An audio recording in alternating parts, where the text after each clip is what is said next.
Today's Manna. 가스펠라이프 철치 데니얼 킴 목사가 보내드리는 시간입니다.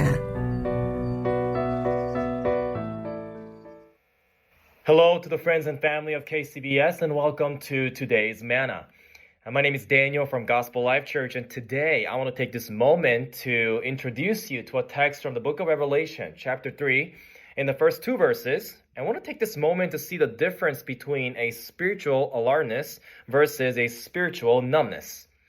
In the book of Revelation, chapter 3, verse 1 to 2, we see a summary of where they say, I know your works. You have the reputation of being alive, but he says you are dead. And he reminds us in verse 2 saying, I want you to wake up and strengthen what remains. You know, I believe that there's something more dangerous than obvious sin. It's not a rebellion. It's not a collapse. It's not even walking away from God. But it's a spiritual numbness. Because when someone is in open sin, they often know it. When someone is far away from God, they can feel it. And when someone is numb, they don't feel anything at all. The illusion of being alive is something that Jesus talks about as he is speaking to a church that had a strong reputation. A church that had a strong name, that looked alive, that appeared healthy.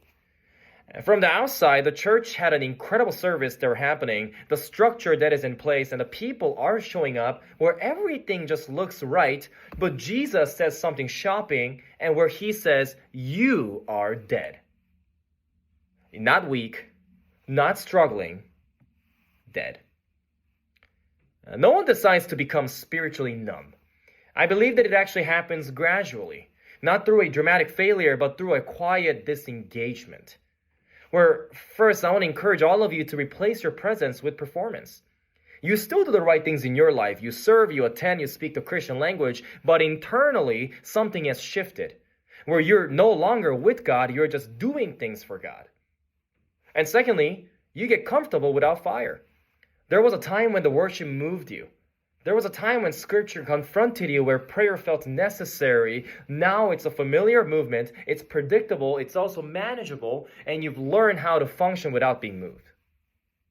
And you're also normalizing the distance.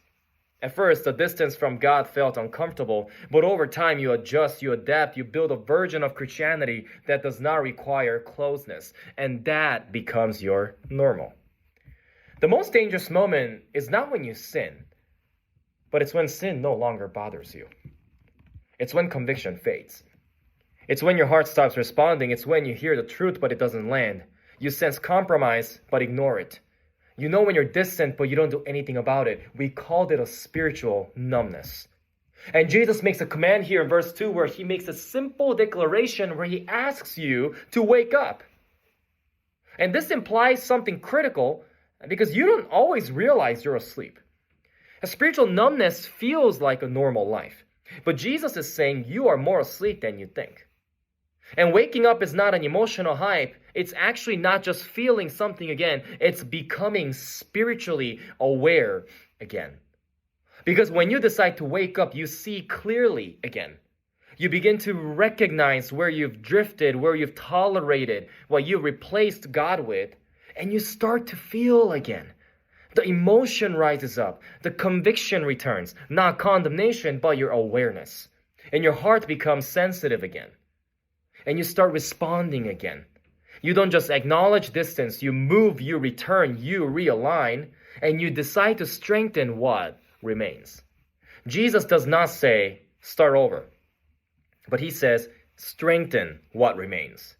Which means, even in numbness, something is still alive. A faint desire, a small conviction, a memory of what it used to be. And Jesus says, start there. And the reason why this matters so much is because you can build an entire life with a ministry, a reputation, a strong rhythm, without being truly alive spiritually. And no one may notice except Jesus. The signs that you may be numb here today, I want to ask you, for you to challenge yourself to ask this question for you. Maybe you don't feel urgency in your faith anymore. Conviction has become minimal or absent. You're more moved by other things than God. You rarely think about God throughout your day. And when I'm listing this is not to shame you, but it's a wake-up call for you.